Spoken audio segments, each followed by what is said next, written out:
ඉක්මනට ඉංග්‍රීසි කතා කරන්න කැමති අයට ටෙන්සස් පාවිච්චි කරලා ලස්සනට මේ ඉංග්ලිෂ් කතා කරන්න මං ඔයාලට අද ඉඳලා කියලා දෙනවා. හැබැයි වෙනදා වගේ නෙමෙයි, චුට්ටක් අපි වෙනස් විදිහට තමයි මේක කරගෙන යන්නේ. පොඩ්ඩක් මම එළියට ඇවිල්ලා තියෙනවා. ඉතින් එළියේ තියෙන ලස්සන තැන් වලට යන ගමන් ඔයාලට මම ඉංග්‍රීසි ටිකකුත් කියලා දෙන්න හිතුවා. ඉතින් ඔයාලට පුළුවන් මේ ටෙන්සස් පාවිච්චි කරලා ලස්සනට කතා කරන්න. ඔයාලට මතක ඇති පහුගිය දවස් ටිකේ මම ටෙන්සස් පාඩම් ටික කියලා දුන්නා. ඉතින් ඒ වගේ මොනවද තිබ්බේ? ග්‍රැමර් වගේ දේවල් ගොඩක් මම ඔයාලට කියලා දුන්නා. හැබැයි මේ ග්‍රැමර් ටික විතරක් ඔළුවේ තියාගෙන ඔයාලට කවදාවත් ටෙන්සස් පාවිච්චි කරලා කතා කරන්න බෑ. ඒකට මොකද්ද කරන්න ඕනේ?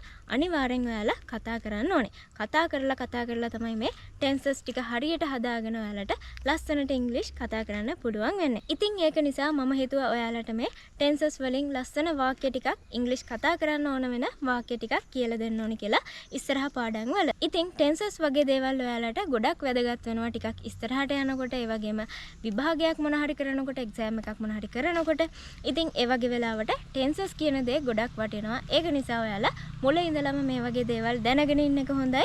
ඒ වගේම මේවා පාඩම් බැලුවා කියලා විතරක් මතක හිටින්නේ නැහැ. අනිවාර්යෙන්ම ඔයාලා කතා කරන්න ඕනේ. කතා කරලා තමයි අපි මේවා හදාගන්න ඕනේ.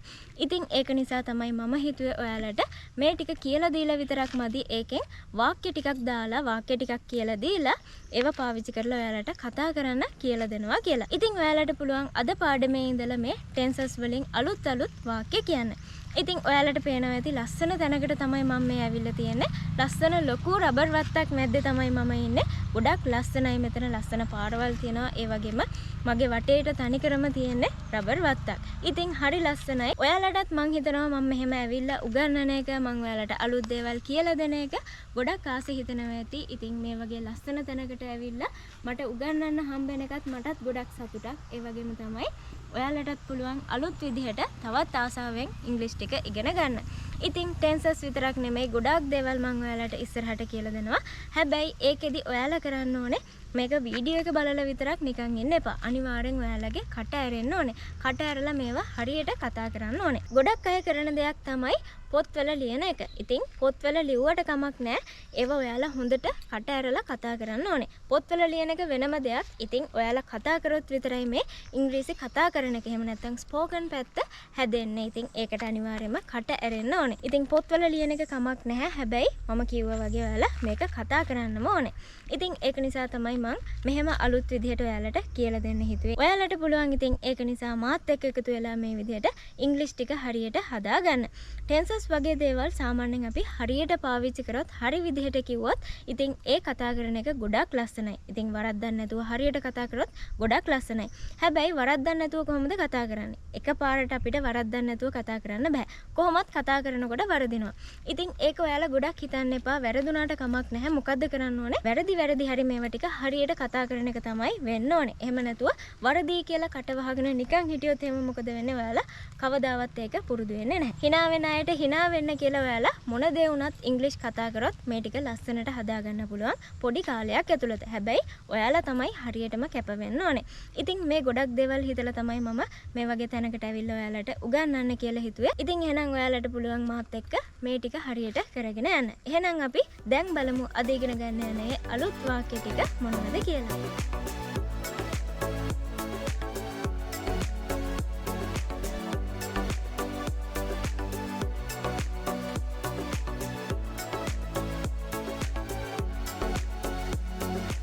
ඉතින් මෙතන ඉඳලා අපි බලමු අද මුල්ම වාක්‍ය මොකක්ද කියලා. I play the piano every day. I play the piano every day. Every day කියන්නේ හැමදාම. මේ වාක්‍ය තේරුම මොකද්ද? මම හැමදාම පියානෝ එක ප්ලේ කරනවා. I play the piano every day. ඉතින් මම මේ වාක්‍යයෙන් ඔයාලට කියලා දෙන්න යන්නේ මේ ටෙන්ස් එක අඳුරගන්නේ කොහොමද කියලා. මම ඒක ඔයාලට පොඩ්ඩක් පැහැදිලි වෙන්න කියලා දෙන්නම්. මේකේ බලන්න I එකත් එක්ක කෙලින්ම තියෙනවා play කියලා. I play කියලා කෙලින්ම තියෙනවා. අපි මේකේ I play කියන එක විතරක් අරගෙන බැලුවොත් එහෙම ක්‍රියාපදයට මුකුත් වෙලා නැහැ. එහෙම්මම තියෙනවා. I play කියලා කෙලින්ම තියෙනවා. ඉතින් එහෙනම් මේ ටෙන්ස් එක මොකද්ද? simple present tense. simple present tense වාක්‍යයක් තමයි මේ තියෙන්නේ. continuous tense එකක් අඳුරගන්නේ කොහොමද? be verb එකක් එක්ක ing එකතු වෙනවා. හැබැයි මේකේ මොකද්ද වෙලා තියෙන්නේ? කෙලින්ම ක්‍රියාපදයේ තියෙනවා. I කියලා play කියලා හැමම තියෙනවා. මුකුත් වෙලා නැහැ. එහෙනම් ඔයාලා මේකෙදි දැනගන්න ඕනේ මේ විදිහට තියෙනවා නම් මේක simple present tense. simple present tense වාක්‍යයක් තමයි මේ කියලා තියෙන්නේ. අපි මේ වාක්‍යෙම චුට්ටක් වෙනස් කරලා බලමු. I played the piano every day. I played the piano every day. එහෙනම් play එක played වෙලා තියෙනවා. played කියලා කියනවා. P L A Y E D වෙලා තියෙනවා.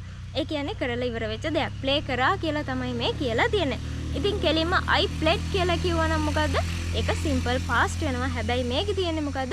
I play කියලා විතරයි තියෙන්නේ. මේකම තවත් චුට්ටක් මම ඔයාලට වෙනස් කරලා කියන්නම්. I will play the piano every day කියලා තිබ්බනම් I එකත් එක්ක will එනවා. will ආපු ගමන් මොකද්ද වෙන්නේ? මේක future tense වෙනවා.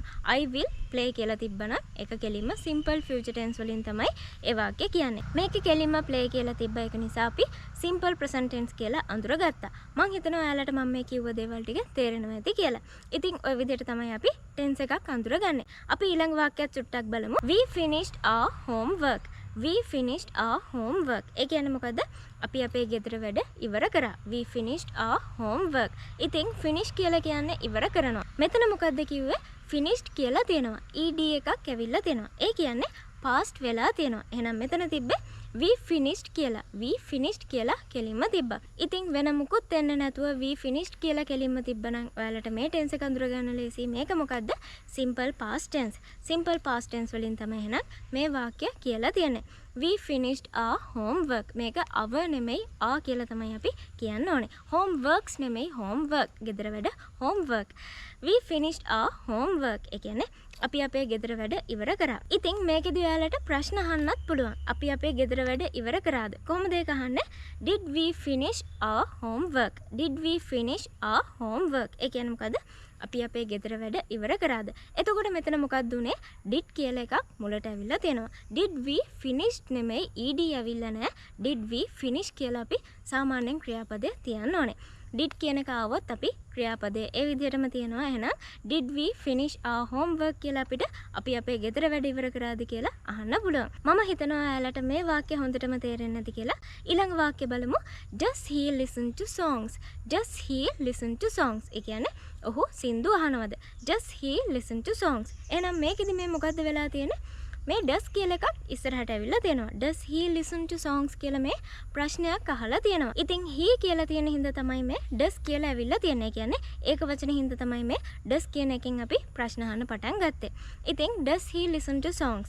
මේක එකපාරට ප්‍රශ්නයක් වගේ දැක්කම ඔයාලට tense එක අඳුර ගන්න අමාරුයි. ඒක නිසා අපි මේක ප්‍රශ්නයක් විදියට අහන්න නැතුව මුලින්ම වාක්‍යයක් විදියට කියමු. වාක්‍යයක් විදියට කිව්වම ඔයාලට ලේසියෙන් මේ tense එක අඳුර ගන්න පුළුවන් වෙයි.